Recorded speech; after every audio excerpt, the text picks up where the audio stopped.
Time now for Michigan's #1 outdoor radio show, Mike Avery's Outdoor Magazine. Outdoor Magazine is brought to you by Jay Sporting Goods, the Yider Insurance Group, Angler Quest Pontoons and Polarcraft Boats, the Forward Corporation, Primal Tree Stands, Security Credit Union, Garber Chevrolet, and by Michigan Brand Meats. Now, here's Mike Avery.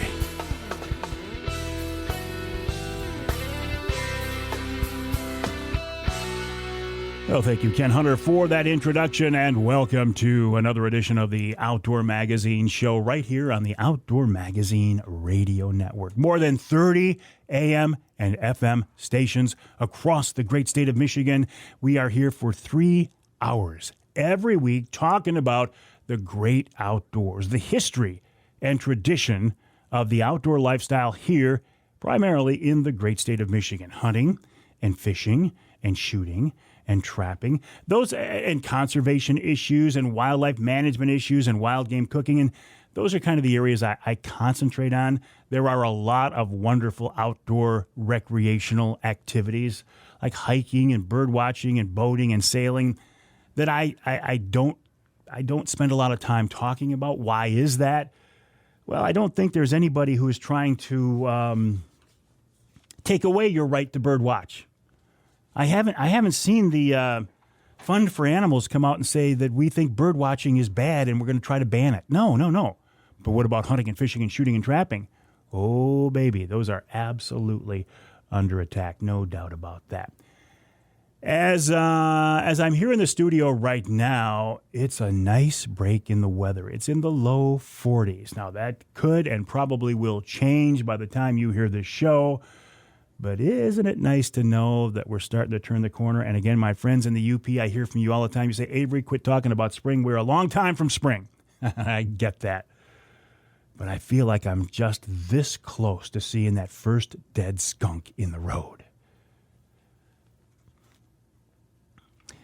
What else is going on? I have not been ice fishing yet. Ooh, I got to make myself a note. Thank you for that about spear fishing. I'm not much of an ice fisherman. I love walleye fishing, but I'm not much of an ice fisherman. But I'm jonesing so bad to get down on the Saginaw River and take advantage of that fishery that is full of fish right now, mostly small fish. But man, this time of year, you just never know, right? Because pretty soon, these big females that are going to run the river to spawn, and not all of them do, some of them spawn out in the big water, but they're going to start working their way upstream. And I wouldn't mind hooking into one of those just to say that I did it and just to get back to that experience again. Sometime soon, here in the next week. Hope to get out with my buddy Nick Grillo of Michigan Brand Meats.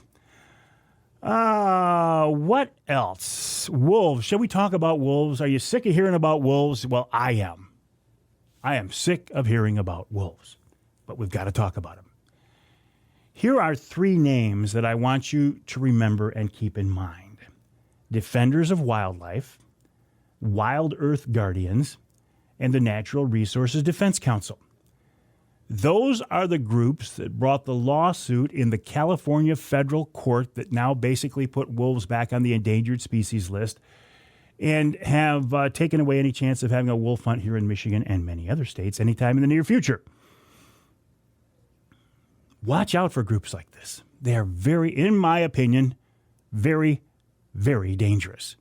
Groups like this are anti-hunting, anti-trapping, anti-wildlife management. They're not in support of our way of life. Here's another name, and I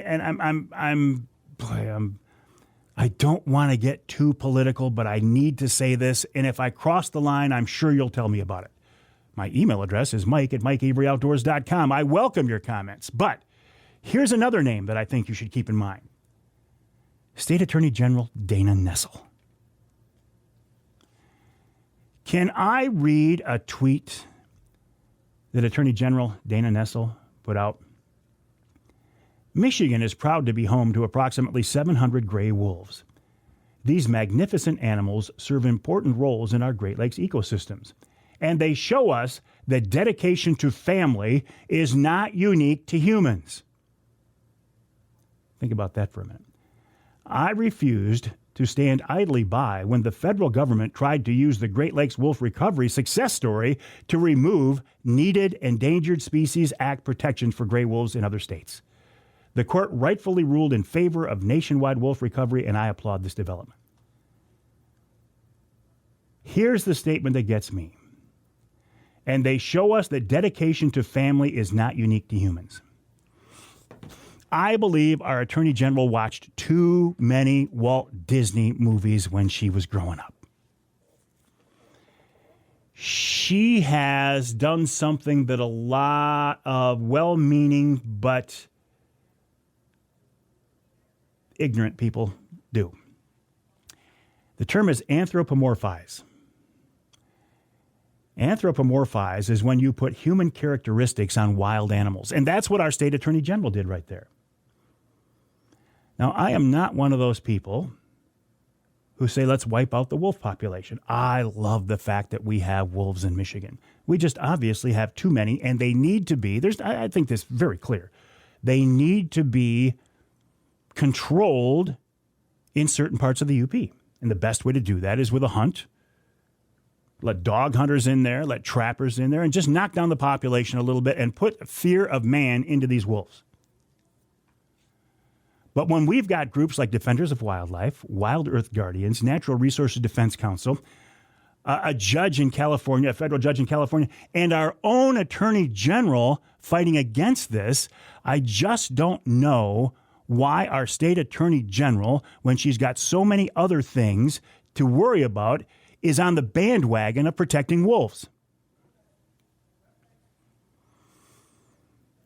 Just remember that. Just remember that. And again, if I have gone too far and I've gone out of my lane, I will accept that. Send me an email to Mike at MikeAveryOutdoors.com, Mike at MikeAveryOutdoors.com. Let me know what you think. I just needed to get that off my chest. You know, you might remember a certain picture of our state attorney general at a certain football game. Maybe she made the tweet when she was at the football game. I'll give her that. Let's see. On a positive note, because there are so many positive things to talk about, I don't want to dwell on this negative wolf situation. I really don't, but it's something that does need to be discussed. On a positive note, and in fact, Jim Felgenauer, a buddy of mine who has been on the show here before as I was doing my Behind the Mic segment here before the show, he said, hey, what about some positive things like eagles? Oh, my goodness. This is the eagle, if I remember right, the eagle breeding season. So you're going to see a lot of eagles right now. And isn't it wonderful how the eagle population in Michigan has rebounded? I think my early 30s before I ever saw my first eagle here in Michigan. They just weren't around. You will remember that DDT and other pesticides, when they were in the food chain, caused eagles to have eggs that were so brittle, when the birds would sit on them, they would crack. Or the birds that did make it, they had crossed bills, so they couldn't feed and they didn't grow into adulthood. So we didn't have many eagles here in Michigan. And to see an eagle was a rare and wonderful and beautiful sight. And it still is for me today. Every eagle I see today gives me goosebumps and makes me proud to see that bird. But I can drive along one of my rivers here on the way home from the studio back to my house, and I can just about guarantee I'll see multiple birds, and I will see multiple nests. I think it's one of the greatest conservation success stories in recent history. Wonderful. Walleye. We're talking about, walleye fishing. I want to get down on the river and catch some walleye. Walleye, the same thing. In many areas, many bodies of water, how about Lake Erie, Saginaw Bay, Saginaw River, the Maumee River, bodies of water that were so polluted they would even catch on fire years ago, are now home to world-class walleye fisheries. How cool is that? Outdoorama coming up next weekend. Are you going to make it down? I'm hoping I will make it down there. Let's see, our Trinity Monitor Wild Game Dinner and Auction. Tickets are sold out. However, our online version of this outdoor celebration and fundraiser is up and running. If you go to one.bidpal.net, I have that website and I have a QR code you can scan with your phone on my Facebook page, Mike Avery Outdoors Facebook page. But some of the online auctions you can bid on: an upland bird hunt, wreck broadheads, a charter captain's class, Detroit River walleye fishing, a whitetail shoulder mount, a Versaskins jacket, hunting jacket, and much, much more. One.bidpal.net, or look for the QR code. That'll make it even easier. Coming up on this week's Outdoor Magazine radio show after the break, I want to talk more about this process of becoming a charter captain with Captain John Littlefield of Great Lakes Charter Training, glctraining.com.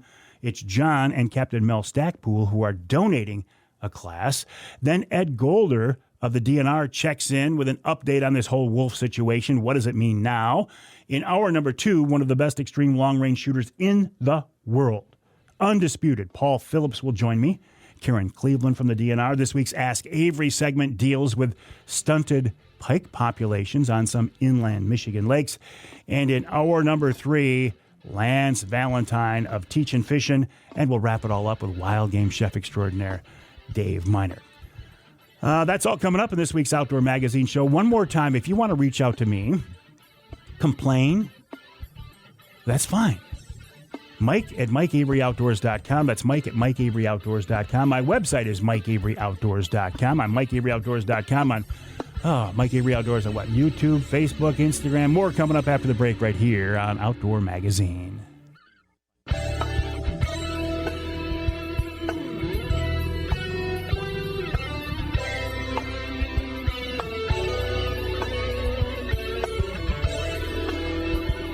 You can hear the Outdoor Magazine show in Alpena on WZTK. That's 105.7 FM. You can hear us in Port Huron on WPHM 1380 AM. And you can hear us north of the bridge in Iron Mountain on WMIQ 1450 AM. This segment of Outdoor Magazine brought to you by the Linwood Beach Marina and Campground. Linwood Beach can be your year-round Saginaw Bay fishing destination and your Mid-Michigan Tracker and Angler Quest headquarters. You know I love that. They can also be a perfect jumping-off spot for your Saginaw Bay ice fishing adventures as well. For more info, check them out online at linwoodbeachmarina.com. That's linwoodbeachmarina.com. Great people, great facilities, great service. Can't say enough about Linwood Beach. I also can't say enough about our first guest in this week's show. His name is Captain John Littlefield, and I find him one of the most interesting people I've ever talked with for many reasons. Number one, he's a young guy, but his experience and expertise go well beyond his years. John taught my charter captain's class through Great Lakes Charter Training, glctraining.com. And the reason I got my captain's license was not to become a licensed charter captain taking people out on the water every day. And I didn't want to do that for a couple of reasons. Number one, I don't consider myself to be a good enough angler to do that. And number two, and probably more important, is it didn't make sense for me to go into competition with some of my friends like, Lance Valentine and Jeff Godey and Mark Pananzek and Jason Graham and guys like that who make, a significant part of their income out there, in this case on Saginaw Bay. I got my captain's license because I get involved in a lot of charity auctions, and I want to be able to give away these trips and do it in a legal and above board manner. But after I spent a week in that class with John Littlefield, I was just absolutely amazed at the amount of knowledge and information that he has. And now I'm following him online, littlefieldsportfishing.com, and it's just amazing. And he's with us now on the Outdoor Magazine phone line. Captain John, how are you this morning? I'm doing good, Mike. Thanks for giving me a call this morning. Listen, it's always a pleasure. And I look back on my class, and it's been a couple of years now, the charter captain's class I took with you. It was one of the more interesting experiences I've had in a long time. I learned so much from that class, John. Yeah, it's pretty interesting. There's a lot of different types of people that come through that class, like you mentioned, for charter fishing. But when I go down to Florida to teach, you get people for, you name it. For a lot of guys, it's even just a bucket list item for something they've always wanted to do. So I get to meet a lot of interesting people teaching it. You teach classes down in Florida too? I teach, I got 7 of them on my calendar this year. Usually 6, but 7 for this year. So 7 in Florida? Yeah. I go down there every other month for 2 weeks at a time, so pretty fortunate. So this whole charter captain's class has turned into a big part of what you do for a living. Yeah, it's most, the bulk of my wintertime work that's what I do, but even in the summertime, I usually teach about once a month. So you alluded to this, but who comes into these classes? Who are these people? What ages are they, and what do they want to do? Oh, man. Ages, the Coast Guard minimum is 19 years of age, but, there's usually 1 or 2 young guys in class up to, there's not really a maximum age because some guys are young guys looking to make a career out of it. Some guys are looking at it as kind of a retirement plan. Some guys, are doing it as a bucket list item. They may never use it. It's something they've always wanted to do. Yeah, I think I was 61, 62 when I got my license. So, and what's the process, John? It's not easy. It's not easy. No, it's not easy, but it's definitely doable if you put your heart and your mind into it. But it's a 9-day class, and that 9 days will cover all the instruction, all the testing. And then after that, there's a few other requirements that will help you through, like physicals, drug tests, first aid CPR certification, background check. Yeah, that's most of it. You say that's most of it, like it's nothing. I found the process of actually putting the paperwork together and submitting the paperwork almost as tough as the class itself. It is, but I'd help guys through that too. If guys want to give us a call before they send in their paperwork, we're more than happy to help them through it, look it over, make sure it's good before they send it in. And you think about this too, John. If somebody is going to be a licensed captain and they are going to take people on the water, or they're going to run a boat in a work position or a professional position, you want them to be qualified. You want them to take this seriously. Yeah, and the people that are hiring them to do it, it's in their best interest to make sure that their captains are licensed just for safety's sake. So 9 days of classes. Remind me what you talk about in these different classes. You make it sound so long and tedious when you say that. Well, that's a good time. There were a couple of hours when we got into a couple of topics when I was starting to wonder about my sanity. Well, there's a lot of topics that are packed into that 9 days.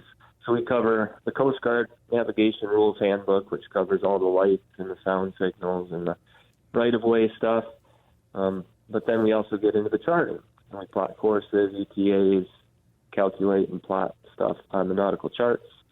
And then there's safety topics, there's weather and the buoy system, different knots and types of lines. And it's really a pretty long list, but it's definitely not something that should be, you shouldn't worry about it if that's something you want to do. It's definitely presented in a very manageable fashion. See, that's the thing about you guys at Great Lakes Charter Training that I find interesting. And I don't want to say you will guarantee somebody will pass the Coast Guard test, and you guys actually offer that test, but you have a really good track record of getting people through this process. Yeah, guys that are willing to put in the work, do everything that's asked of them, nothing more, nothing less. The pass rate is extremely, extremely high. I've had Captain Mel Stackpool, who owns Great Lakes Charter Training, on the show in the past, and he said, for one thing, don't try to get a head start on this. Don't look at stuff on the internet. Don't start taking some of these online classes. Wait till we get you in class and listen to us. Yeah, bad habits are hard to break, so guys going and getting those bad habits before they come to class, it's a lot easier to teach from a fresh slate than, somebody that's tried to get ahead, because it just, in the end, makes it harder most of the time. I found all of the class interesting, but some of it was downright fascinating. For example, I remember you showing us as students, and there was like 10 of us in the room at the time, during this week. Here's a black screen, and here are some white, yellow, red, and green dots. Tell me what you're looking at, what kind of a boat it is, and what direction you're looking at it from. Yeah, I think that is one of the most interesting parts, but it's hard to hard to comprehend how important that is until you spend a lot of time out on the water at night. But when you're out there in the darkness and all you can see are lights, based on what combination of lights you're seeing, you can determine what it is, what direction he's going, and then from that determine who's got the right of way and all that good stuff too. Well, and the charting, this is the part that almost took me down. For an old guy with an old brain, that was a challenge. You were sweating a lot for that. Yes, I was.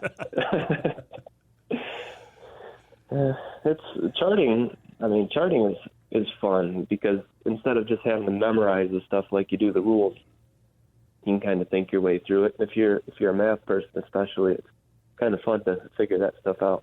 Yeah, well, that one I'll just leave out there because I'm not a math person. But you got me through it, John, and I got my license. Well, yeah, you put in the work, you got through it. Well, and I appreciate the fact that you helped me get through it along with everybody else there in the class. And one of the reasons I wanted to bring you on this week, John, is you, Captain John Littlefield, and Captain Mel Stackpool of Great Lakes Charter Training, glctraining.com, have donated one of your charter captain's classes to our Trinity Monitor online auction. Tell me about that. Well, Captain Mel always has given back to certain, charities and auctions and things like this, and he reached out to me and said, hey, he came across this charity and wanted me to reach out to you and offer it up. And it's always good to give back whenever you can. Well, I think that's wonderful. And the way people can get involved in this is I got to find my notes here. I lost them here. I'll come back after the break and talk more about this. But there's an online auction that people can get involved in this. And the thing about this is this class, if you take it with you guys, it's a $1,000 class, right? Yep, $995, which covers all the testing, all the materials and all that. But yep. Well, and let's talk about some of the other things around this. Like you mentioned, the physical.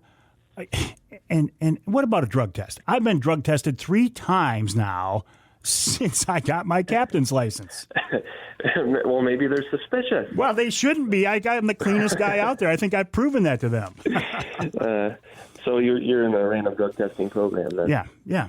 Well, isn't that how it works? That like, for example, I joined then the Great Lakes Charter Boat Association, and through that, I am in a random drug testing program. Yep. Yeah, the Coast Guard it's not required to get your license, but before you use your license and take passengers for hire, you're required to be enrolled in a Coast Guard approved random drug test program. So the Charter Boat Association is one of them. The Maritime Consortium is another. But, yeah. The website, by the way, one.bidpal.net, one.bidpal.net. I also have a QR code on my Facebook page where people can just put their phone up to that and take them right to that site, one.bidpal.net, one.bidpal.net. That auction will be open right through Saturday, March 5th at about 7 o'clock. So folks have a lot of time to get involved in this. And, John, I've talked to people who say, look, I've always wanted to do this, and I think this is going to be the trigger that might put them over the top. That's good. A lot of guys can make a big deal or make a big difference in their life if they're looking for maybe a career change or do something they enjoy or retire and have a little bit of side income. There's a million different reasons why guys get into it, and it's just a good chance for somebody to give them a reason to do it.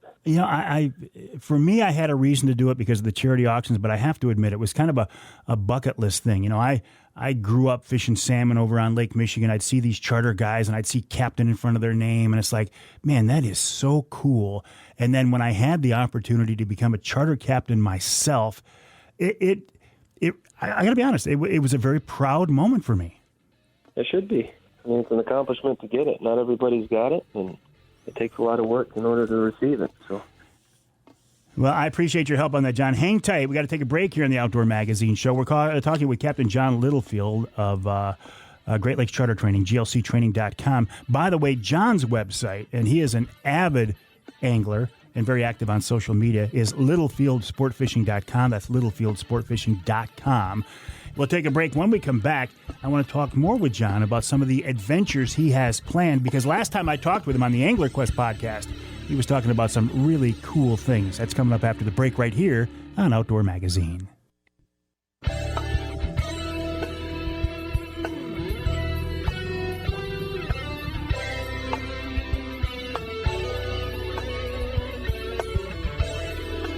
You can hear the Outdoor Magazine show in Manistee on WTIQ. That's 1490 AM, 95.3 FM. You can hear us in St. Joe on WSJM 94.9 FM. And you can hear us in Lansing on WILS 1320 AM. This segment of Outdoor Magazine brought to you by MUCC's On the Ground program. OTG is a program to improve habitat for fish and wildlife across the state. For details, check out the Michigan United Conservation Club's website. That's MUCC.org, MUCC.org. By the way, a reminder, use the promo code Mike, all caps MIKE, to save 25% on your MUCC membership. I want to turn our attention now to Ed Golder. Ed is the information director for the Michigan DNR, michigan.gov/DNR. Ed, welcome back. How are you? Great, Mike. How are you today? I'm doing real good. Listen, I appreciate your time. I want to follow up. I was talking in the first segment of the show about the wolf situation. Everybody knows the details on this now, but where do we stand? I feel like you guys in the department were kind of working slowly towards a wolf hunt, and I feel like you got your legs cut out from underneath you. Is that an oversimplification? Well, we had said, Mike, that before any wolf hunt should be considered in Michigan, we thought a couple things needed to happen. One, that we had to have meaningful consultation with federally recognized tribes, and we had done that. Number two, the state's wolf management plan needed to be updated. We're in the process of doing that, and we plan to complete that process by the end of this year. In fact, hopefully this summer. And the third thing was that the legal status of wolves had to be more permanently settled.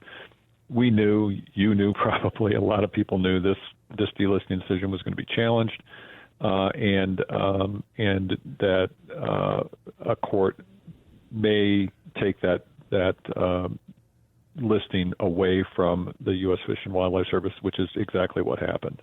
I mean, it was a very broad delisting decision that the U.S. Fish and Wildlife Service did. They delisted wolves throughout 44 of the lower 48 states. And we knew that was going to be challenged, and that it may not be legally durable, and that turned out to be the case. So it's unfortunate as far as we're concerned, because as you know, as we know, wolves in Michigan are a recovered species. I mean, they're long past the population levels that we have designated, that the federal government has designated for recovery.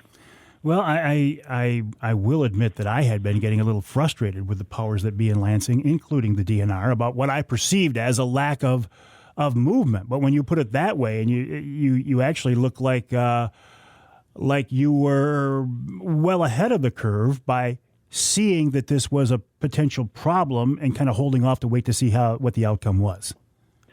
Yeah, the unfortunate reality about wolf management in the country has been that since the early 2000s, certainly in the Great Lakes states, the status of wolves has shifted based on these legal challenges. And so, for a period of time, they may be off the endangered species list, then they're put back on. That's no basis on which to manage a species. And that's certainly our frustration, and I know that a lot of your listeners share that frustration as well. So what happens now? Do you continue to work behind the scenes on putting this wolf plan together, or is everything on hold for now? No, we certainly plan to move ahead with with updating that wolf management plan. That's really important for us to do. So a couple things are going on right now. We're working on that update of the wolf management plan. We're continuing with our survey of wolves in the state, which we do every couple years. Last survey we did in 2019-2020 showed that there are about 700 wolves in Michigan. That population has been stable for the last decade or so. And so we're going to continue to do that, because those elements have to be in place should the U.S. Fish and Wildlife Service attempt another delisting. So we want to be ready for that possibility and eventuality by having all those elements in place. So we will move ahead with our update of the wolf management plan and have that in place if and when the service is able to do this again. So the challenge would come from the feds, the Fish and Wildlife Service, and groups like some of the national hunting agencies. It would not be from the local conservation departments like the Michigan DNR. We supported the most recent delisting decision that was put forward by the Fish and Wildlife Service. So we had a role in terms of providing comment. But that decision, because wolves are now managed by the federal government and by this court decision will remain so until something changes, that decision is left with the service, yes. And it doesn't look like anything's going to happen soon, right? This has pushed the timetable back quite a while, it would seem to me.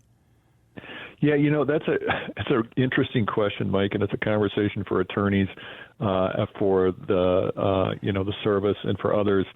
I think the frustration I see in this recent ruling is that we tried to delist wolves according to a population segment in the Great Lakes, and interestingly, this court ruling, if you look at it, acknowledges that Michigan wolves are recovered and that wolves in Wisconsin and Minnesota are recovered, but it takes on the service for trying to expand that to other states in the 44 states in the lower 48, and then it also acknowledges, which I think is important, that Michigan has a plan in place to manage wolves should they be delisted. Ed, I got to cut you off right there. I apologize. I'm out of time. I appreciate your insight. Ed Golder of the Michigan DNR, michigan.gov/DNR. There will be lots more on this over the coming weeks. We'll take a break for the top of the hour. When we come back, extreme long-range shooter Paul Phillips right here on Outdoor Magazine.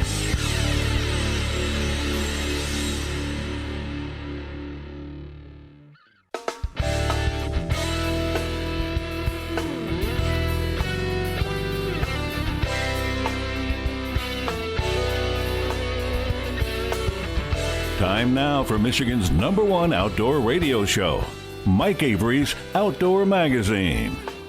Outdoor Magazine is brought to you by Jay Sporting Goods, the Yider Insurance Group, Angler Quest Pontoons and Polarcraft Boats, the Forward Corporation, Primal Tree Stands, Security Credit Union, Garber Chevrolet, and by Michigan Brand Meats.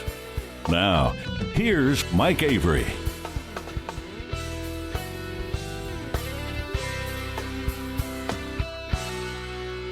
Indeed, this is the big guy, Mike Avery, and welcome to hour number 2 of this week's Outdoor Magazine show right here on the Outdoor Magazine Radio Network. So glad to have you along with us as we continue our weekly celebration of this outdoor lifestyle.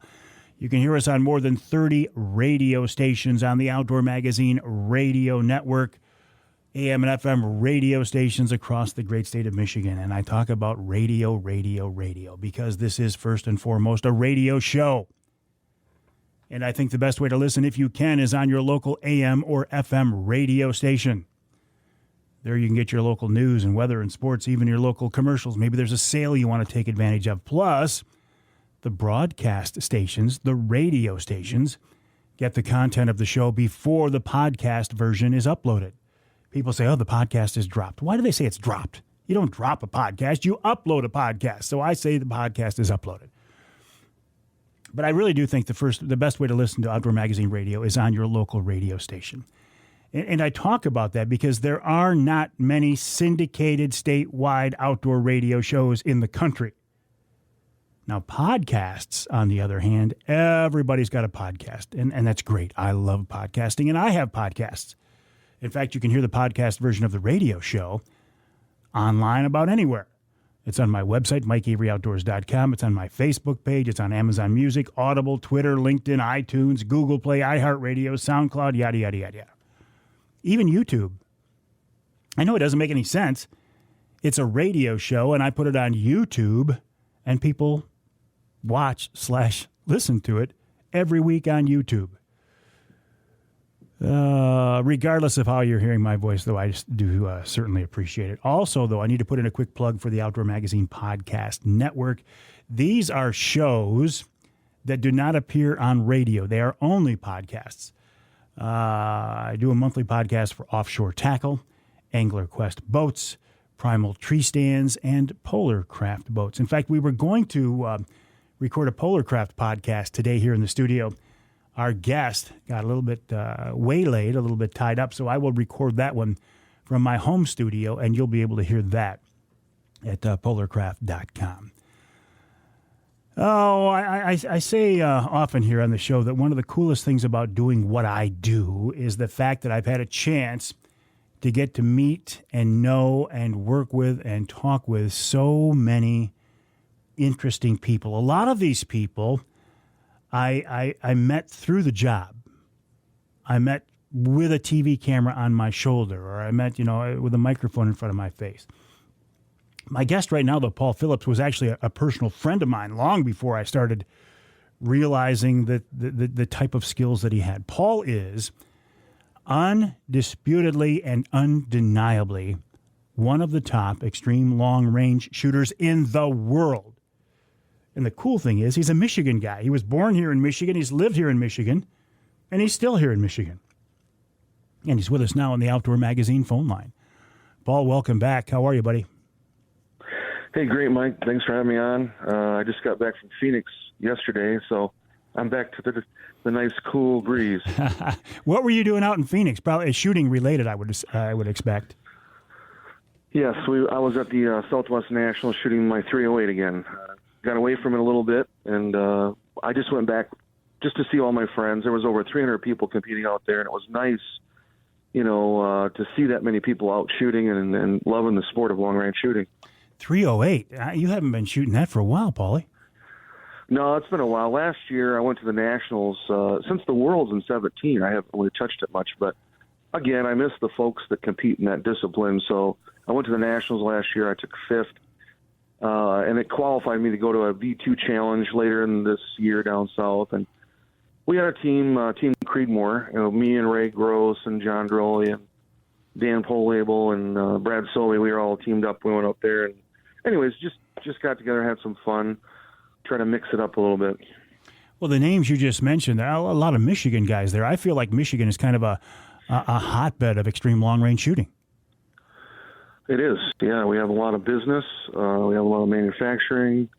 And we have a lot of good shooters that take it seriously, that travel all over the world that compete.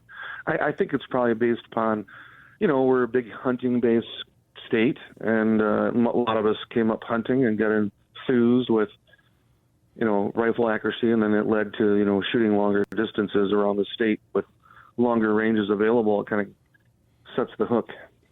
Is there an official designation that puts us from the category of long-range shooting into extreme long-range shooting? Is there a number?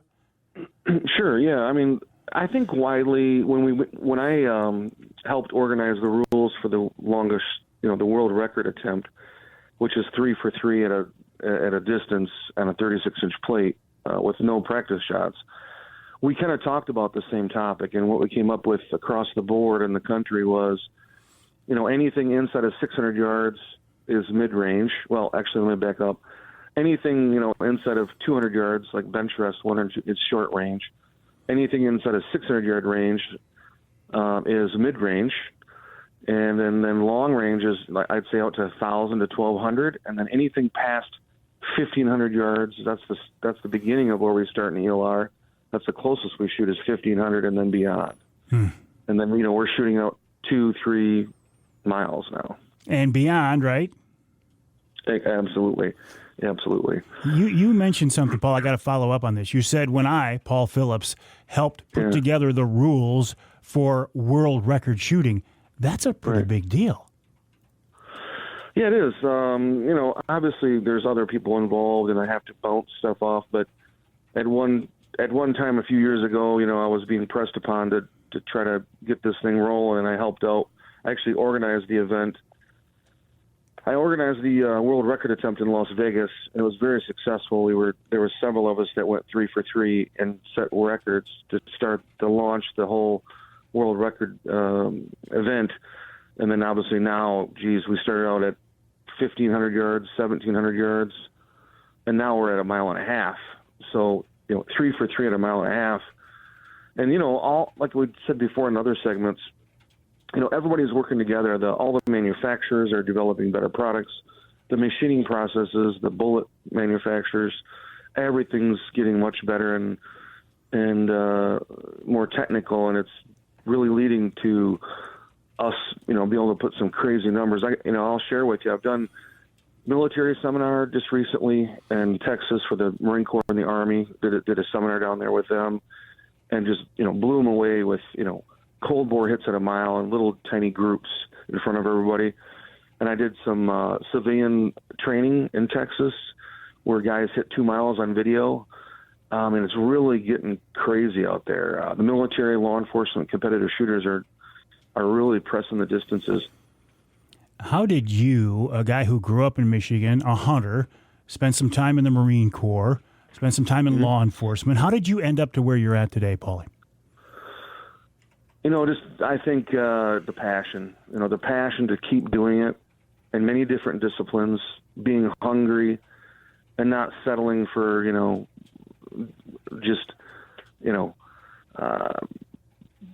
not settling for just regular groups, right? Just keep pushing the distance, keep pushing the accuracy. And then all my friends that I got involved with back in the day, they competed and kind of, got me involved in competition and just it kind of went from there, and just kept striving toward excellence and trying to,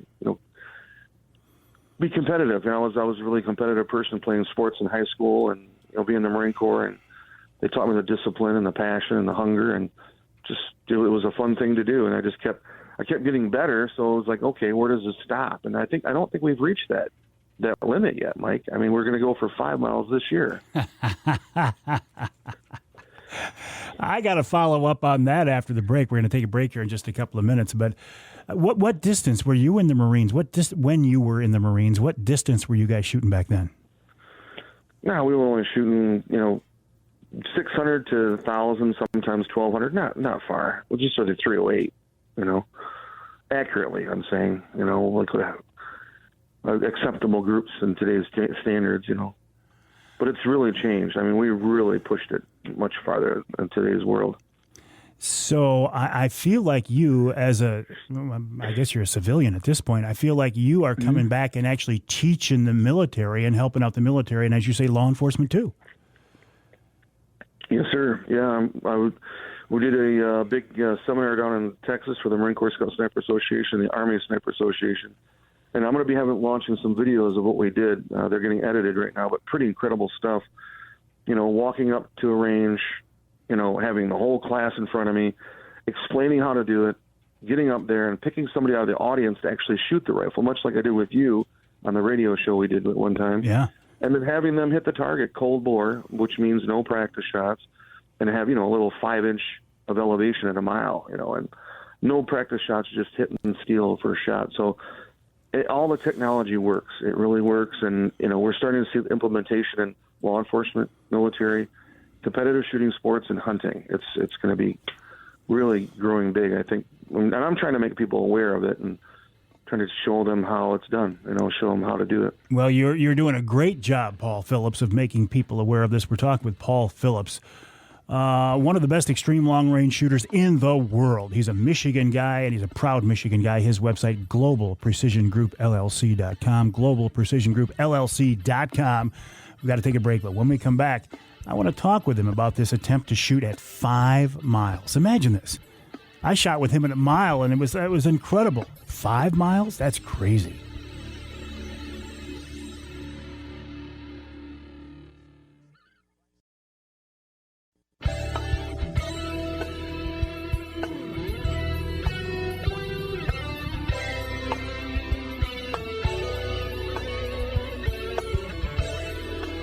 You can hear the Outdoor Magazine show in Escanaba on WCHT, 600 AM, 95.3 FM.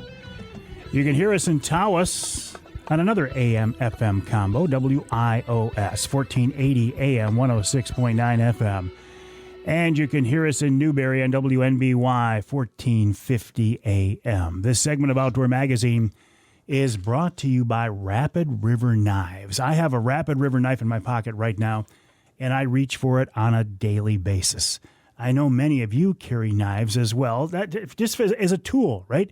It's there. I'm always reaching for this to cut rope or string or even open boxes or whatever. It's just I've always got a knife with me, and it's nice to know that I can carry a handmade piece of art that's very functional and Michigan made. check out Rapid River Knife Works. Check out the showroom if you get a chance to get up there. If not, then go to the website, rapidriverknifeworks.com. That's rapidriverknifeworks.com. I'm telling you, you get one of these knives, it's an investment because you will have it for all of your life and you will be passing it down to the next generation. rapidriverknifeworks.com. While you are online, please check out my website, MikeAveryOutdoors.com, and then head over to globalprecisiongroup.llc.com. globalprecisiongroup.llc.com is the website of Paul Phillips, a Michigan native and one of the best extreme long-range shooters, documented, proven in the world. And Paul, before the break, you were talking about going out to some ridiculous distance of 5 miles now. Tell me more about that. Well, I've been fortunate enough to be with some people that we were able to win King of 2 Miles several times. And, now we want a bigger challenge, right? So not only am I doing research and development with a lot of companies to figure out how far we can push the distance, we're learning a lot from doing this, right? So just like when you shoot a bow, maybe 50 yards, if you get really good at that, then 10 yards seems really easy, right? So that's kind of the same principle. Yeah. We're trying to learn how to do better at extreme, ultra long ranges, and then we're learning things as we do this, and it's helping us at closer ranges at 1 to 2 miles. But we did 4 miles a couple years ago, and it was a lot of fun. It was very successful. We learned a lot from doing that, and since then we've implemented a lot of manufacturers have changed things and based upon what we did. So it's really interesting. I don't even know if it's possible. So that's what we're going to go try to find out.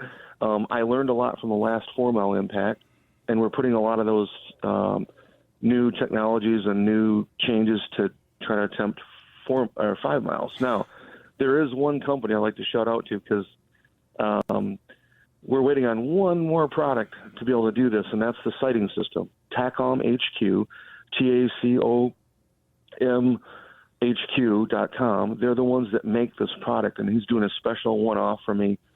So if any of you guys like to go on there and say, we want to see 5 to help get this thing built, give him some love, TACOMHQ.com. He's the one I'm waiting for. It wouldn't be possible without him. He's the one that made the instrument to us to shoot, 3 and 4 miles, and he's going to be making a one-off. If anybody knows anything about shooting, he's going to make a device that basically is a prism periscope that takes my scope view, and it gives me an extra 2,500 minutes of angle, which is a lot.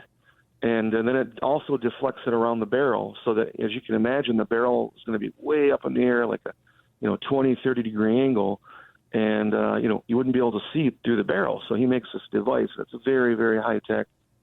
A lot of the military, he makes a lot of stuff with the military, and very, very high-tech. If it wasn't for him, we wouldn't be able to do the things we're doing. So TACOM HQ for a little love for me. But as soon as we get this device, we'll be going out and we'll be attempting 5 miles. And, I have a lot of investors now, and a lot of sponsors going to be helping me fund this, and we should be able to develop a really quality, professional video, possibly maybe even a TV documentary to talk about the science of it all. We're not claiming any records with this. This is just a experiment, kind of like a can we do it, type thing. Well, if anybody can do it, you guys can. I think about the different factors involved in making a shot of this distance. You got weather, you've got wind, you've got, what do they call it, the Coriolis effect, where the rotation of the Earth itself, the target, by the time the bullet leaves your gun and gets to the target that far away, it's actually moved. I mean, how do you take all of these things into account? Well, another Michigan-based company, Applied Ballistics, they've been very, very influential in my success in all my long-range, extreme long-range shooting. That's what they do. It's called the science of accuracy, and they put all these things into these formulas and programs on my computer. We use a Kestrel, which is a weather station, and we put all the information into this ballistic solver, and it gives us all this information. You have spin drift, the rotation of the bullet going through the air actually arcs and curves the bullet. You have Coriolis, which is the spinning of the Earth, rotation of the Earth, that affects it. You have wind drift, you have temperature, station pressure. Now, all these things, even light from the sun, the different refractions from the sun can cause a difference in the way you look through the scope. But all these things, as we do more and more of this stuff, we learn how it impacts the accuracy at extreme long range, and it's pretty cool stuff, Mike. It's been fascinating for me, and it affects in every part of the rifle and the ammunition. The barrels, the scopes, the actions, the stocks, the accessories that we mount on top of the scope themselves, the improvement of scopes, the bullets, the design of the bullets, the design of the manufacturer, the brass, the primers, the powder.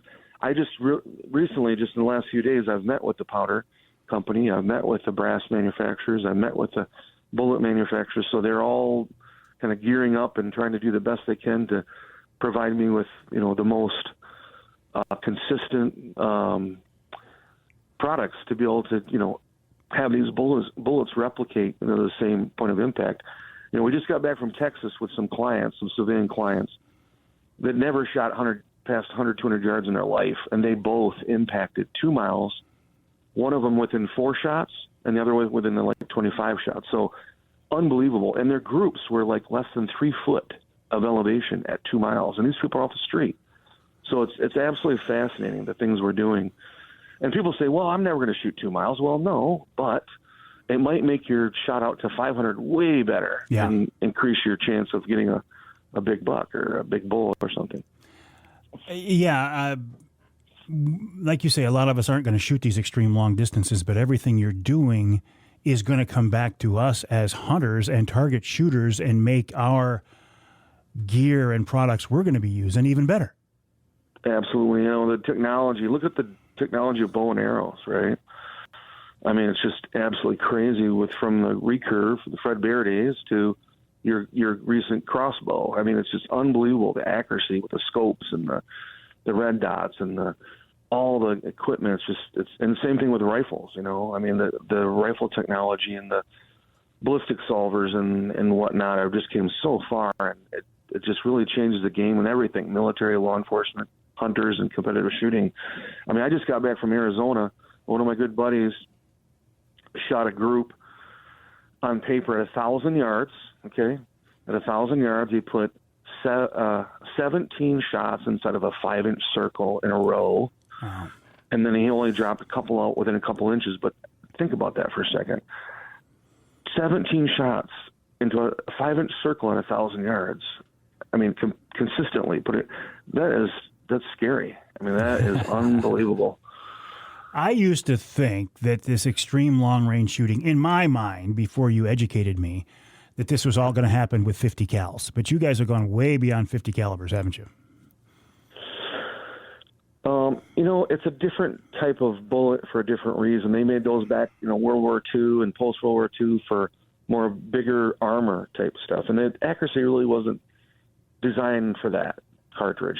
We've taken the 50 cal cartridges and we've shortened it up a little bit, necked it down, more of a bench rest style geometry in the cartridge, like a 6 PPC or 300 Norma. Those types of cartridges, more like that. And so we're shooting a lot better bullets, powder, primers, brass, barrels. Everything's gotten way better, and the performance of what we're doing it's like a Formula One car, Yeah. I mean, it's all, the best you can get.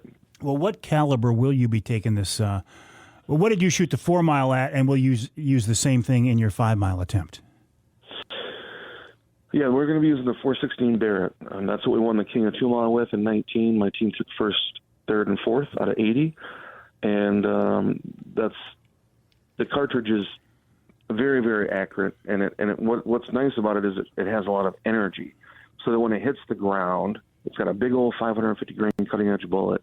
When it hits the ground, it makes an impact, so you can see the splash. If you can't see the splash, you don't know where you're hitting.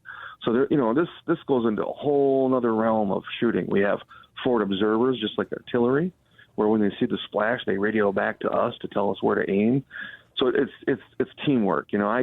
I can't take any credit for the 3.4 and the 4 mile impacts we had. It takes the whole team, really, to make it all work. So it was a team effort for sure. But yeah, we're using the 416 Barrett. It's proved to be the most accurate and have the most energy for what we're doing this far. How does somebody who with an interest in this, obviously they're not going to jump in at the level you are right off the bat, but average Michigan whitetail hunter says, man, I want to increase my range. I want to see how far I can shoot. How do you do this? We're almost out of time, but tell me what the process would be. How would you get started, Paul? Just contact globalprecisionllc.com, and we can arrange private classes, group classes. We're going to start doing that, and we can show you how to do it. Oh, I didn't realize you were doing that. Yeah, you kept that very short, but I didn't realize you were doing that. No, I just retired, and I thought, why not, reach out to the public and whatever application that they would like to do, whether it be 22, small rifle, medium rifle, large rifle, whether it be an elk hunt, whether it be wanting to compete in long-range rifle, whatever it is, just give us a call and we'll set something up. I'm retired now, so I have some time on my hands. Well, congrats on the retirement, but what a tremendous opportunity. Go to globalprecisiongroupllc.com and get in touch with Paul Phillips, the man himself, and pick his brain and head to the range with Paul Phillips. Paul, that's real exciting. Congrats on that. Keep me informed on your latest adventures, and I'm sure you and I will talk again soon. Absolutely. Thanks, Mike. Always a pleasure. Paul Phillips, globalprecisiongroupllc.com, globalprecisiongroupllc.com. I will never forget the time I sat down behind one of Paul's rifles. First shot, hit a balloon, about a 5-inch balloon at a mile. I take no credit for it. All I had to do was put the crosshairs on the balloon and squeeze the target. Everything else was taken care of by Paul. But it was pretty cool. And that was just a mile. Now they're going out to 5 miles. globalprecisiongroupllc.com. We'll take a break. Lots more coming up right here on Outdoor Magazine.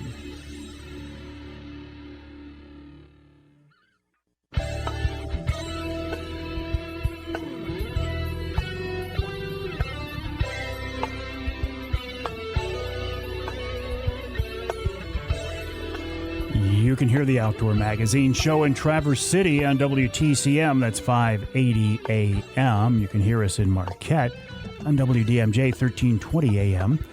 And let's go to Sandusky, WMIC 660 AM, 95.3 FM. This segment of Outdoor Magazine brought to you by Michigan-based Versa Skins. Just change your skin for the season you're in.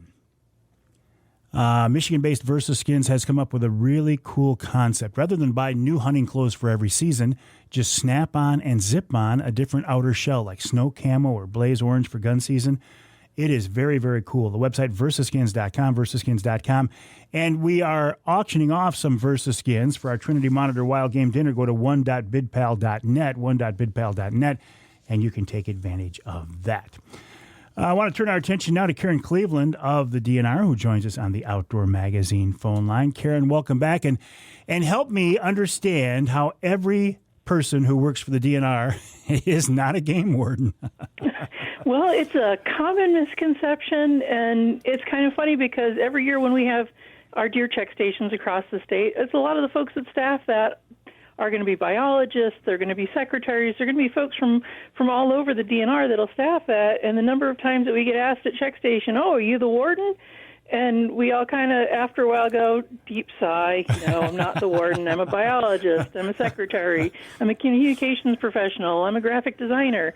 And so it was one of those things of, we talked about it when we get back to the office afterwards, they're like, oh, did you get asked about the warden thing again? And thought this would be a really good time to let folks know that, the DNR's got a lot of different jobs that are involved in conservation. Well, and when you see a game warden, a conservation officer, I mean, if you're paying attention, it's pretty obvious. They step out of a truck, they're wearing a gun, they got a badge on. I mean, they're a CO, they're law enforcement, but there's an awful lot of people like you say, that are either biologists or communication specialists or support people. I mean, hey, the DNR is a big agency. Yep.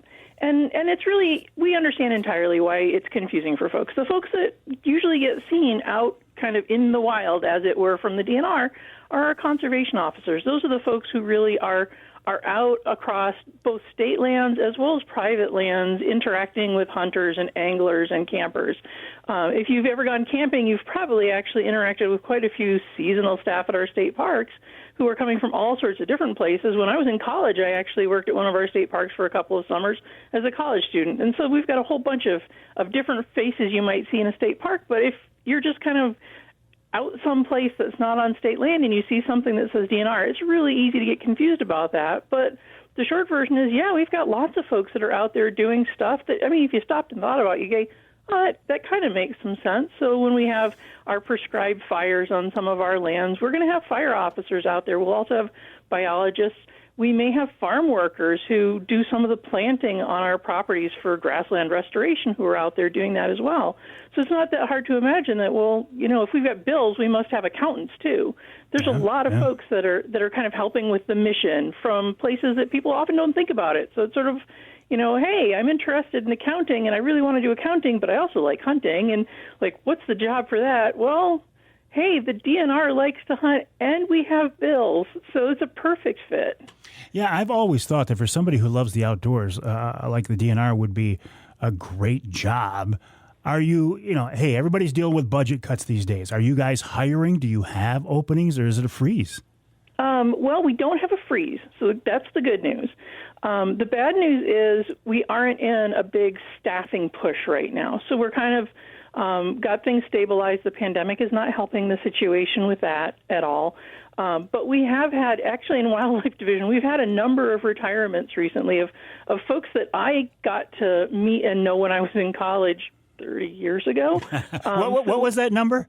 Yeah, that would have been the 1990s. It was a while ago.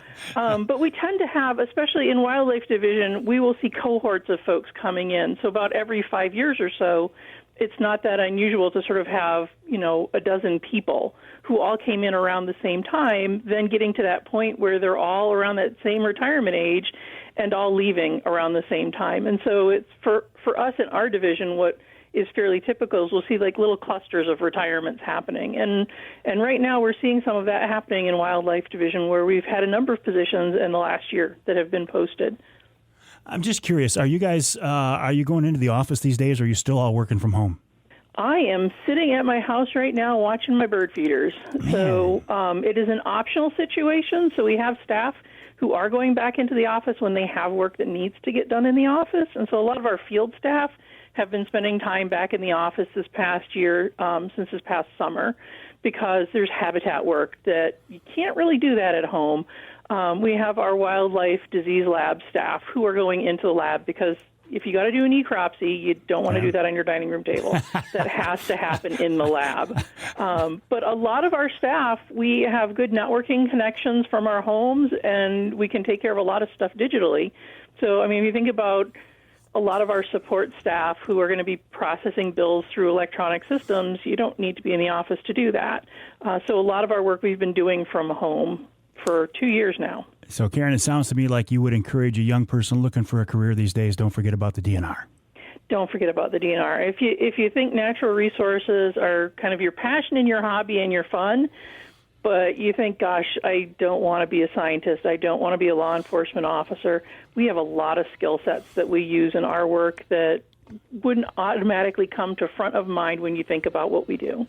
Appreciate that, Karen. Karen Cleveland of the DNR, Michigan.gov/DNR. Keep that in mind if you're looking for a life path and you're a younger person. If you're my age, you're not looking for a new job. You're just riding it out till the end. Michigan.gov/DNR, Michigan.gov/DNR. We'll take a break here on the Outdoor Magazine Show. When we come back, this week's Ask Avery segment, talking about stunted pike in inland lakes.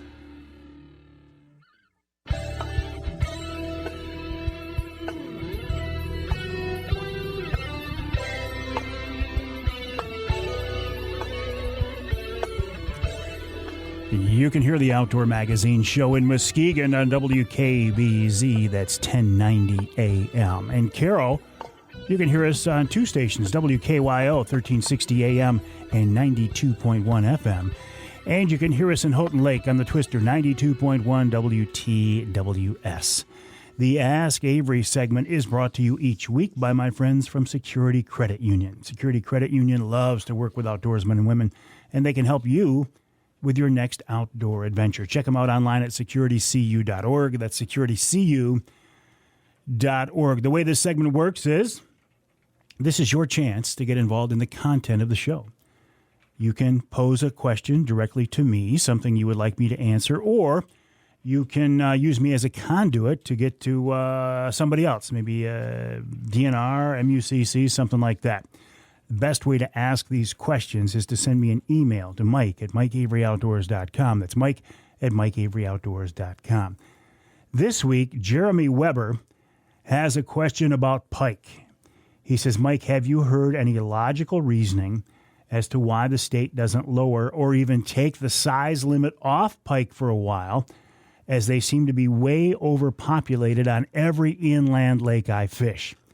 He said, I enjoy eating them, and it's hard to justify spending upwards of $10 a dozen on bait to work so hard to catch one or two barely legal fish. Well, obviously, this is not a question I have any expertise in, so I went to the experts. I went to a DNR fisheries biologist, Matt Diana, who is kind of in charge of the pike program here in Michigan. He brought up some interesting points. He says statewide, back in 93, statewide, a 24-inch size limit was introduced because anglers wanted to protect fish. They wanted to protect the females to get the bigger fish. He said pike are kind of hard to manage because of the difference in growth, because the females and the males grow at such different rates. He says, though, there is a host of regulations that can be put in place, especially in the UP and northern lower. He said what he means by that is you can have a 5-fish, no size limit, and change it based on angler preference. And he says they've done this. And the thing he really wanted to get across on this is if you, as an angler, are seeing something on the local lake that you fish or several of the lakes that you fish, he says they want to know about it.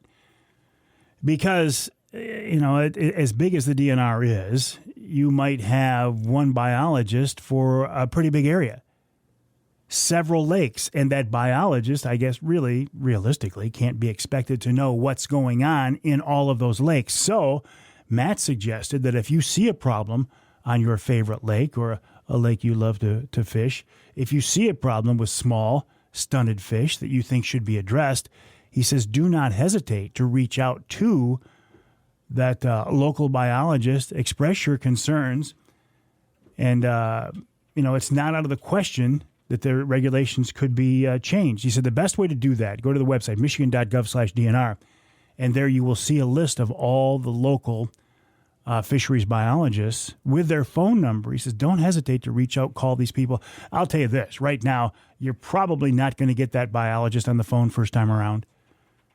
You might have to leave a message, and they'll get back with you.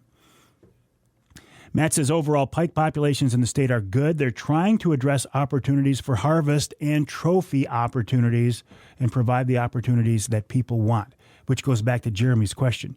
Jeremy says, look, what about changing the regulations, dropping the limits? And Matt Diana, DNR fisheries biologist, says that is not out of the question, but they need to know about such things because they are willing to put regulations on specific lakes. It's real hard to manage a resource from a statewide perspective. But if you will go in and make changes on specific lakes, for example, and I'm going to get off topic here, Lake St. Clair, the St. Clair River.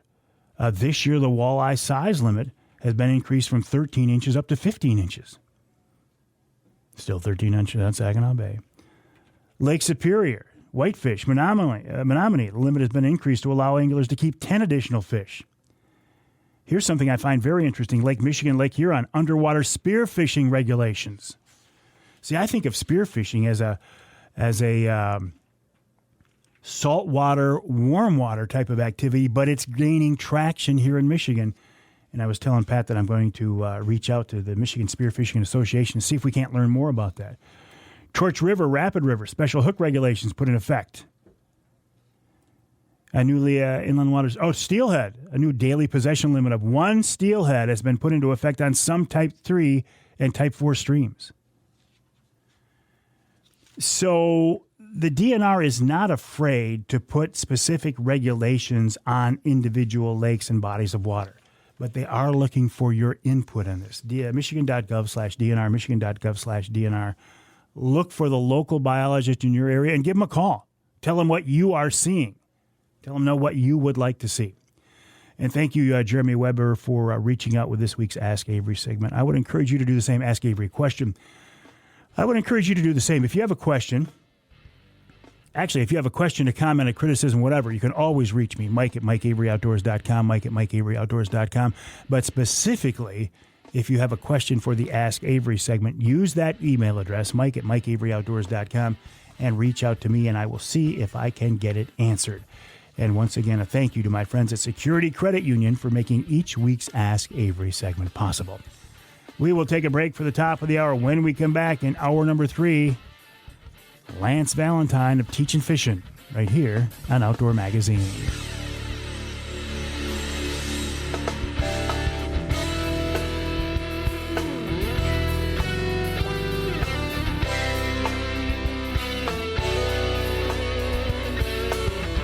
Time now for Michigan's #1 outdoor radio show, Mike Avery's Outdoor Magazine. Outdoor Magazine is brought to you by Jay Sporting Goods, the Yider Insurance Group, Angler Quest Pontoons and Polarcraft Boats, the Forward Corporation, Primal Tree Stands, Security Credit Union, Garber Chevrolet, and by Michigan Brand Meats. Now, here's Mike Avery.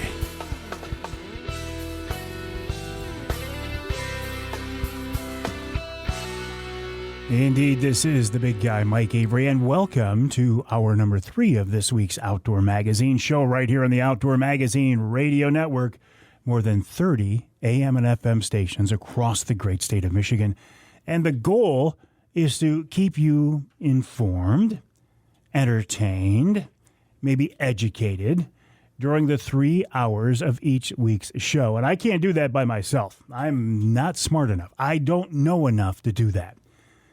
But I know people. I got people who know things.